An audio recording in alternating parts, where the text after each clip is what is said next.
Hey guys, welcome back to my channel it's English time. जैसे कि आप देख सकते हैं, आज का हमारा टॉपिक है स्टोरी राइटिंग। आज हम समझेंगे स्टोरी राइटिंग क्या होता है और उसे कैसे किया जाता है, क्योंकि ये क्लास 12th के एग्ज़ाम्स में, बोर्ड एग्ज़ाम्स में आएगा।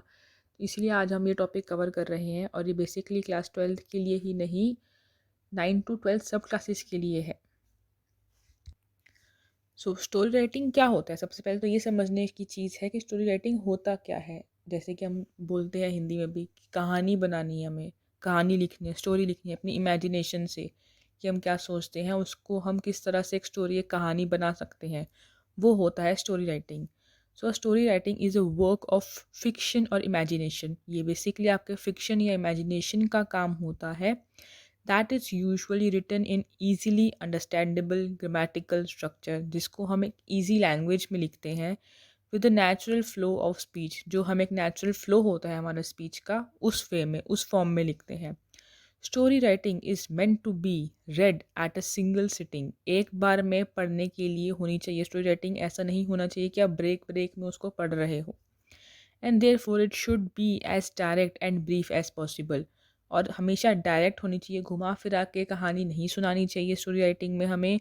और जितना ब्रीफ शॉर्ट हो सके उतना लिखो, लेकिन ज़्यादा इम्पैक्टफुल लिखो। ये मैं आपको हमेशा कहती हूँ, कम लिखो लेकिन इम्पैक्टफुल लिखो, कि पढ़ने वाले को लगे कि हाँ इन्हें बहुत ज़्यादा आता है। लेकिन उसमें आपको बहुत ज़्यादा एक्स्ट्रा ऑर्डिनरी लिखने की चीज़ों की ज़रूरत नहीं होती है।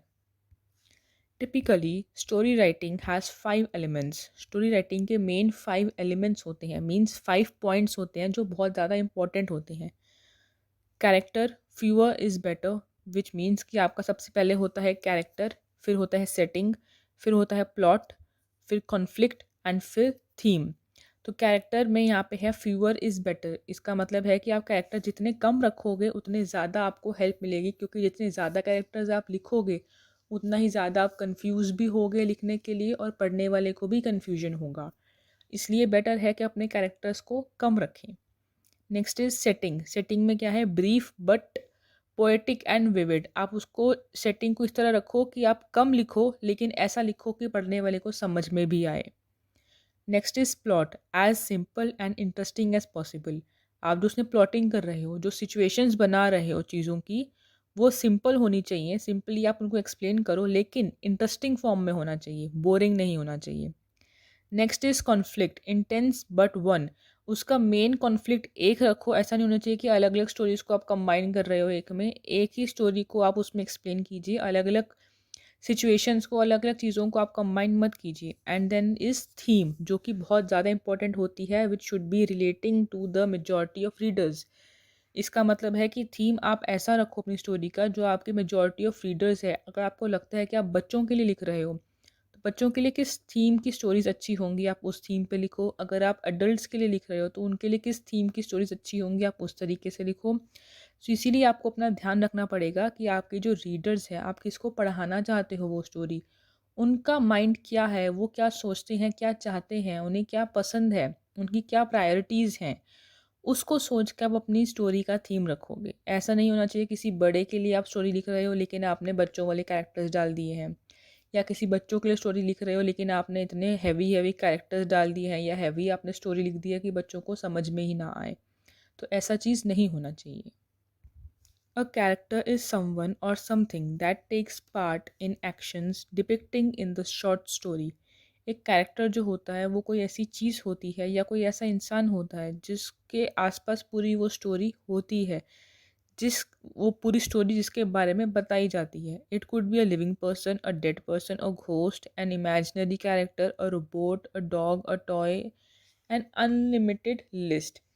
विच मीन्स कि आपका जो कैरेक्टर है वो कुछ भी हो सकता है। ज़रूरी नहीं है कि वो कोई इंसान ही होना चाहिए, वो कोई डेड पर्सन भी हो सकता है, वो कोई घोस्ट भी हो सकता है, वो आप कोई, आप अपने मन से कोई सी कैरेक्टर को सोच रहे हो वो भी हो सकता है, वो कोई डॉग हो सकता है, कोई टॉय हो सकता है, कोई रोबोट हो सकता है। एनीथिंग जिसके बारे में आप चाहो कि हाँ इसके बारे में मुझे कोई कहानी बनानी है, वो आपका स्टोरी का मेन कैरेक्टर बन जाता है।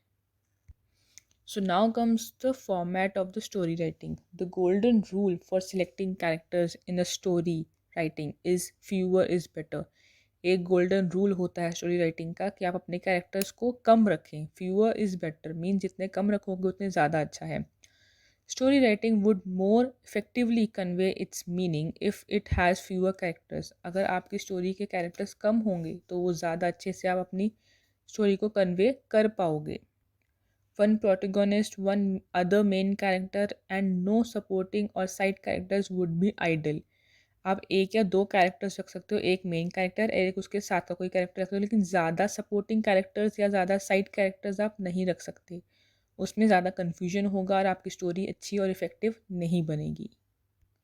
The animating character with perfect adjectives and examples is a must. However, typically, while writing short stories, do not fall overdo the characterization. जब आप कोई एनिमेटिंग स्टोरी बना रहे हो, किसी एनिमेटिंग कैरेक्टर के बारे में लिख रहे हो, तो उसके एडजेक्टिव्स आप परफेक्ट यूज़ करें और ज़्यादा ओवर कैरेक्ट उसका जो कैरेक्टर है उसको ज़्यादा ओवर डू ना कर दें, मीन ज़्यादा उसके बारे में ना लिख दें एक्सप्लेनेशन, क्योंकि वो आपका एक एनिमेटिंग कैरेक्टर है, इमेजिनरी कैरेक्टर है, तो उसके बारे में हम ज़्यादा एक्स्ट्राऑर्डिनरी नहीं लिख सकते हैं। इसलिए कम लिखो उसके बारे में, लेकिन परफेक्ट एडजेक्टिव्स यूज़ किया जाए, मीन्स उसको परफेक्टली डिस्क्राइब किया जाए ताकि लोग उसको अपने माइंड में इमेजिन कर सकें। Time frame and place constitute the setting of story writing. जो टाइम और प्लेस है वो बहुत इंपॉर्टेंट होता है स्टोरी में। The setting is often decorated with descriptions of scenes such as supermarket, bedroom, crowded metro train और ड्रिजलिंग इवनिंग। उसकी जो सीन्स हैं, जो सेटिंग आप कर रहे हो कि वो किस जगह पे है, उनके प्लेसेस क्या होंगे, वो सुपरमार्केट है, वो बेडरूम है, वो कोई मेट्रो ट्रेन है या कोई इवनिंग का सीन है, वो भी कुछ भी हो सकता है उसमें, वो भी एक अनलिमिटेड लिस्ट है उसकी भी। These descriptions are very important to make the reader immerse in the plot. जो आपका रीडर है उसको उसमें इमर्स करना चाहिए आपको। आप ऐसे डिस्क्रिप्शंस लिखो कि पढ़ने वाले को इंटरेस्ट आए और वो इमेजिन करे कि हाँ ऐसा ऐसा हुआ है, क्योंकि एक शॉर्ट स्टोरी क्या होती है, इस तरीके से लिखनी चाहिए हमें कि जो पढ़ रहा है वो इमेजिन कर सके, वो सोच सके कि ऐसा हुआ है, फिर ऐसा हुआ है, फिर ऐसा हुआ है। तो उसको आपको इमेजिन करने के लिए उतनी ही ज़्यादा अच्छी प्लॉटिंग और उतने ही ज़्यादा अच्छे से आपको हर पॉइंट का ध्यान रखना पड़ेगा कि पढ़ने वाले को वो रियल लगे। यूनिट ऑफ टाइम फ्रेम में very from hours two days two weeks two years. जो आपका टाइम फ्रेम है वो वेरी कर सकता है, वो बदल सकता है, डेज़ में भी हो सकता है, वो आवर्स में भी हो सकता है, वो वीक्स या ईयर्स में भी हो सकता है। The golden rule in selecting time frame for short story is keep it shorter and have it single. इसका मतलब है कि जैसे मैंने आपको कैरेक्टर का गोल्डन रूल बताया था, वैसे ही एक टाइम का भी गोल्डन रूल होता है। इसमें क्या होता है कि आप अपने टाइम को कम रखो और एक ही रखो।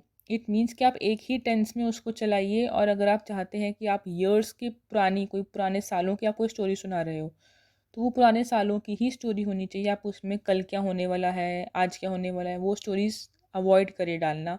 जितना ज़्यादा आप एक ही फ्लो रखोगे उतना ही ज़्यादा आपके लिए भी ईज़ी रहेगा स्टोरी बनाना। तो इसीलिए कोशिश कीजिए कि आपका जो टाइम फ्रेम है वो सिंगल रहे, उसको ज़्यादा शफलिंग उसमें ना की जाए। Story writing that has a setting of few hours may typically be cleaner and more effective than with setting of for few months or years. Story writing में जो आप टाइम यूज़ करोगे उसमें कोशिश कीजिए कि फ्यू आवर्स का हो। टाइमिंग जो आप यूज़ कर रहे हो, कुछ घंटों पहले की स्टोरी बनाओ, क्योंकि वो ज़्यादा क्लियर भी होगी और इफ़ेक्टिव भी रहेगी, बजाय इसके कि आप बहुत ज़्यादा मंथ्स पुरानी या बहुत ईयर्स पुरानी आप कोई स्टोरी बना रहे हैं। Vividly described surroundings must be absolutely clear and very importantly be appealing to five senses for your readers. आप जो अपने डिस्क्राइब करोगे स्टोरी को सराउंडिंग्स के साथ, उसको बहुत ही क्लियर रखिए, बहुत ही इंपॉर्टेंट रखिए फाइव सेंसेस के साथ जो आपके रीडर्स के होते हैं। बी पोएटिक, पोएटिक रहिए। यूज़ सूटेबल एडजेक्टिव्स, अच्छे सूटेबल एडजेक्टिव्स को यूज़ कीजिए। स्क्रिप्ट डायलॉग्स हों बीच में थोड़े बहुत, and even deploy side characters, और हल्के फुल्के साइड कैरेक्टर्स हों। Do whatever you need to ensure that the reader lives your story while reading. जैसे कि मैंने आपको बताया था कि कोशिश कीजिए कि आपका जो रीडर है वो स्टोरी को सच माने। ऐसा लिखिए कि वो पढ़ने वाले को लगे कि हाँ ये रियल में हुआ है। The plot is the flash and muscles of the story writing. जो आपका प्लॉटिंग है, किसको कैसे प्लॉट करना है, वो आपके स्टोरी का मसल्स एंड फ्लैश होता है। It comprises events and characters actions. उसमें क्या होता है, इवेंट्स क्या क्या होने हैं और कैसे होने हैं, और आपके कैरेक्टर्स क्या क्या करेंगे, वो चीज़ आ जाती है उसमें। The more creatively you describe and logically connect the events and action, जितना क्रिएटिवली आप चीज़ों को डिस्क्राइब करोगे, लॉजिक्स को कनेक्ट करोगे इवेंट्स और एक्शंस के साथ, the stronger the plot would be, उतना ही आपकी प्लॉटिंग जो होगी वो स्ट्रॉन्ग होगी। प्लॉटिंग मीन्स कौन कैरेक्टर क्या काम करेगा, किस सिचुएशन में क्या चीज़ें होंगी, वो होता है आपकी plotting. And the stronger the plot you create, जितना ज़्यादा स्ट्रॉन्ग आपका प्लॉटिंग होगी, the better interest would it generate among readers, उतना ही ज़्यादा आपके रीडर्स का इंटरेस्ट बनेगा उसको पढ़ने में। A plot has a start, body and end that are linked sequentially by events and character actions. जो आपका प्लॉट होता है वो स्टार्ट होता है, फिर उसकी बॉडी आती है, फिर उसका एंड आता है, और ये होता है एक चेन ऑफ इवेंट्स या सीक्वेंस ऑफ इवेंट्स के साथ और कैरेक्टर के एक्शंस के साथ उसको प्लॉट किया जाता है कि पहले क्या काम होगा, उसके बाद क्या होगा और उसके बाद क्या आएगा। तो वो एक प्रॉपर प्लॉटिंग होती है। You must so choose a start that your reader gets hooked to the story, आपको ऐसा स्टार्ट यूज़ करना है कि आपका स्टोरी को पढ़ते ही रीडर को इंटरेस्ट रहे उसमें कि आगे क्या होने वाला है और वो उससे कंटिन्यू करना चाहे आगे। क्रिएट कन्फ्यूजन और question in readers mind, reader के माइंड में कोई कन्फ्यूजन क्रिएट कीजिए या कोई क्वेश्चन पुटअप कीजिए by the first line of your story, अपनी first line of your story से। Your reader must try to get an answer to the best of her ability, आपका जो रीडर है वो उस स्टोरी से पढ़ने से उसको बेस्ट एबिलिटी से, अपनी एबिलिटी यूज़ करके, मीन्स कि वो उस क्वेश्चन का आंसर ढूंढ पाए and experience, but she should finally and up digging into subsequent lines, लेकिन वो जब फाइनली एंड अप होना चाहिए आपकी स्टोरी, तब उसको सब्सिक्वेंट लाइन्स मिलनी चाहिए of your story to quench her temporarily aroused inquisitiveness, means कि जो उसका इंटरेस्ट पूरी स्टोरी में बना है या जो आपने स्टार्टिंग में उसके लिए क्वेश्चन पुटअप किया है या जो कन्फ्यूजन उसके दिमाग में डाला है स्टार्टिंग में, एंड तक आते आते उसको उस क्वेश्चंस के आंसर्स मिल जाए या उसका वो कन्फ्यूजन जो है वो क्लियर आउट हो जाए। सो ऐसी स्टोरी बनानी है कि जो स्टार्टिंग में तो कन्फ्यूजन क्रिएट करे एक रीडर के लिए, ताकि उसको और इंटरेस्ट बने स्टोरी पढ़ने में। द सेंट्रल आइडिया और main belief presented by a story writing is called theme, आपका थीम क्या होता है, जिस मेन आइडिया पे आपकी स्टोरी है। It is a skeleton of it is a skeleton और frame of your story writing, ये जो आपकी स्टोरी राइटिंग एक मेन स्केलेटन होता है, मीन्स एक ढांचा होता है जिसके अंदर आप अपनी हर चीज़ की प्लॉटिंग करोगे।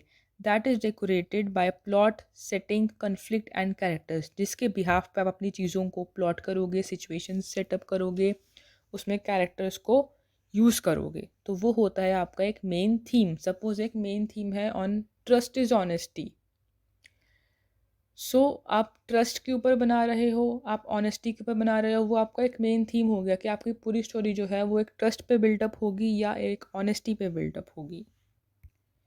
तो 5 की पॉइंट्स जो होते हैं स्टोरी राइटिंग के, वो मैंने आपको पहले भी बताए थे, वो होते हैं character, setting, plot, conflict and theme. इन 5 की एलिमेंट्स पर ही आपकी स्टोरी राइटिंग बेस्ड होनी चाहिए और ये पांचों चीज़ें उसमें होनी इंपॉर्टेंट होती हैं। Now are the some important points जो आप अपनी स्टोरी राइटिंग के लिए यूज़ कर सकते हैं। तो tip 1 is fewer characters, come characters को यूज़ कीजिए। Tip 2 is develop characters for theme, अपने थीम के हिसाब से कैरेक्टर्स को बनाइए। Next is short and single time frame, आपका जो टाइम फ्रेम है वो सिंगल होना चाहिए और शॉर्ट होना चाहिए। विविड सराउंडिंग्स, आपकी सराउंडिंग्स क्लियर होनी चाहिए। कैची फर्स्ट लाइन, आपका जो स्टोरी का फर्स्ट लाइन है वो कैची होना चाहिए।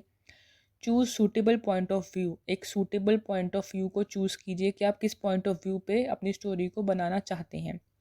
वन कॉन्फ्लिक्ट ओनली, एक ही कन्फ्लिक्ट होना चाहिए, ज़्यादा यूज़ ना करें। इंटेंस बट रियल कन्फ्लिक्ट, जो आपके कन्फ्लिक्ट हैं वो रियल होने चाहिए और इंटेंस होने चाहिए। थीम इन फोकस, आपका जो स्टोरी का थीम है उसको अपने फोकस में रखना है, आप थीम को चेंज नहीं कर सकते हैं बीच में। Next is break rules if needed, अगर आपको कोई ऐसा रूल इसमें लगता है कि जो आपको ज़रूरत नहीं है, आप उसको हटा भी सकते हैं। As story writing involves creative writing skills, please follow the below mentioned points to write a good story writing, आपको मैं कुछ की पॉइंट्स बताऊंगी जिनकी हेल्प से आप एक अच्छी क्रिएटिव राइटिंग यूज़ कर सकते हैं। So first is the narrative should be in first और सेकंड और थर्ड पर्सन। जो नरेटिव होगा मीन्स जो स्टोरी सुना रहा है, जिसके बिहाफ पे आप स्टोरी सुना रहे हो, वो या तो फर्स्ट पर्सन होना चाहिए, या वो सेकंड पर्सन होना चाहिए, या वो थर्ड पर्सन होना चाहिए। इनसे अलग वो कोई भी फॉर्म में या किसी भी और टाइप ऑफ पर्सन में वो नहीं होना चाहिए। तो the second is the setting of the story should be made. Story की सेटिंग अच्छी बनाइए। Next, time, location, context and atmosphere should be described to create imaginary. आपका जो टाइम लोकेशन है या जो एटमॉस्फेयर है आपकी स्टोरी का जो आप उसमें यूज़ कर रहे हो, वो एक अच्छी तरह से डिस्क्राइब किया हुआ होना चाहिए। Meaningful dialogues to be used. आपके जो डायलॉग्स आप बीच में यूज़ करोगे वो मीनिंगफुल होने चाहिए। Dialogue should have expressions. Dialogues के एक्सप्रेशंस भी होने चाहिए। Characterisation, identify 2 or 3 main characters and a few side characters. 2 या 3 ही मेन कैरेक्टर्स होने चाहिए और बहुत ही कम होने चाहिए आपके side characters. The plot of the story should be interesting. Story का जो आपका प्लॉट है वो इंटरेस्टिंग होना चाहिए, बट शॉर्ट, लेकिन छोटा होना चाहिए। Because the word limit should not be exceeded. क्योंकि आपको इसमें वर्ड लिमिट भी दी जाती है, तो आपको ये भी ध्यान रखना पड़ेगा कि आपकी वर्ड लिमिट को एक्सीड आप ना करें। It can include the following. First is what happens, story line, action, flashback, climax, conflict, resolving a conflict, create conflict and tension, the opposition between characters and their internal or external conditions, balance between opposing forces of the conflict, mystery, empowerment, surprise, empathy, crisis or climax, turning point of the story, resolution or solution of the conflict, one type reader's view, resolved, clear cut outcome, parallel to beginning, same as the starting of the story, monologue or dialogue of the characters and closing image. It means कि इन सब points का आपको ध्यान रखना होगा। ये सब points आपकी स्टोरी में होने चाहिए और इन सब को यूज़ करते हुए ही आप अपनी प्लॉटिंग करेंगे स्टोरी की, और ये भी ध्यान रखेंगे कि आपकी स्टोरी का जो वर्ड लिमिट है वो एक्सीड नहीं होना चाहिए। अब मैं आपको बताऊंगी कि स्टोरी राइटिंग की मार्किंग स्कीम क्या होती है। सबसे पहले आता है आपका टाइटल एंड मॉरल, उसका 1 मार्क होता है। फिर आता है आपका कंटेंट, जो मेन पोर्शन होता है उसके 4 मार्क्स होते हैं। फिर आते हैं आपके एक्सप्रेशन, 5 मार्क्स के दिए जाते हैं, जिसमें आपके क्वेसिव रेलेवेंस ऑफ आइडियाज़ होता है जिसको आपको 2.5 मार्क्स मिलते हैं। फिर आपकी एक्यूरेसी, अप्रोप्रिएट वर्ड्स एंड आपके जो करेक्ट स्पेलिंग्स आप यूज़ करोगे उसके 2.5 मार्क्स होते हैं। इसी में ही एक्सप्रेशन में ही आते हैं ये। सो इसीलिए अपने अप्रोप्रिएट वर्ड्स यूज़ कीजिए, एक्यूरेट वर्ड्स को यूज़ कीजिए, आपके आइडियाज़ रेलेवेंट होने चाहिए एंड मोर इम्पॉर्टेंट स्पेलिंग्स का ध्यान ज़रूर रखें। Next is suggestive value points. The beginning of the story is given in the question. आपकी बिगनिंग ऑफ स्टोरी जो है वो आपके क्वेश्चन में आपको हेल्पिंग के लिए दी जा सकती है, तो आप वहाँ से सजेस्ट करके अपना कोई भी स्टोरी स्टार्ट कर सकते हैं। अब है आपके लिए क्वेश्चन, जो एक एग्जांपल मैं आपको दिखा रही हूँ। यहाँ पे एक क्वेश्चन है और इसके साथ नीचे ही आपको हेल्पिंग के लिए कुछ लाइंस दी गई हैं जिनको यूज़ करके आप एक स्टोरी को फॉर्म करेंगे। So now this is the answer of that question. इसमें एक आपको फुल स्टोरी दी जा रही है, तो आप इसको पढ़ सकते हैं उस क्वेश्चन के साथ, ताकि आपको क्लियर हो जाए कि किस तरीके से आपको स्टोरी बनानी है और आप एग्ज़ाम में किस तरीके से इसमें काम कर सकते हैं।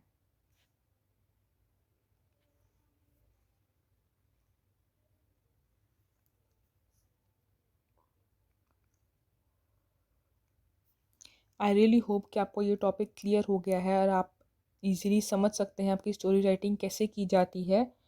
एंड अगर आपको मेरा वीडियो अच्छा लगे प्लीज़ उसे लाइक कीजिए, कमेंट कीजिए, सब्सक्राइब कीजिए और ज़्यादा से ज़्यादा लोगों को शेयर भी कीजिए। और हाँ, एक नई चीज़ और है, मेरे चैनल को आप ज्वाइन भी कर सकते हैं उसमें मेंबरशिप लेके, ताकि आपको एक्सक्लूसिव वीडियोस मिलें और बहुत सारे आपको पर्क्स भी मिलेंगे। सो प्लीज़ देर किस बात की है, जल्दी जल्दी जाइए सब्सक्राइब कीजिए, और अगर सब्सक्राइब कर चुके हो तो मेरी मेंबरशिप लीजिए और मेरे चैनल को ज्वाइन कीजिए।